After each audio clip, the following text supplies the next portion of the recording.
suasana di sekitaran eks Pasar Sentral dan depan Bone Trade Center, BTC, tampak berbeda dari biasanya. Puluhan tukang becak, tukang ojek, pemulung, dan tukang jahit sepatu menghentikan sejenak aktivitas mereka. Bukan karena letih, tapi karena kedatangan Dandim 1407 Bone, Letkol Infantri Laude Muhammad Idrus, bersama dengan Ketua Persit Kartika Chandra Kirana, Cabang 25 Kodim Bone, Nur Fitrianti Laude, dan rombongan kembali menyalurkan bantuan, paket sembako pada warga yang membutuhkan.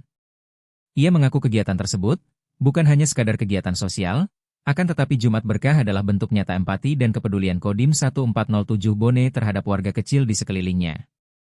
Dalam waktu dekat juga, Dandim Bone berencana akan membuka warung gratis untuk makan bersama warga.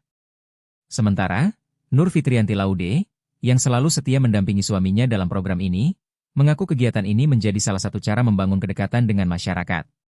Menanggapi hal tersebut, salah seorang tukang jahit, Nambo mengaku turut terbantu dengan kegiatan mingguan yang dilaksanakan oleh Kodim 1407 Bone.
Download Tribun X sekarang, menghadirkan lokal menjadi Indonesia.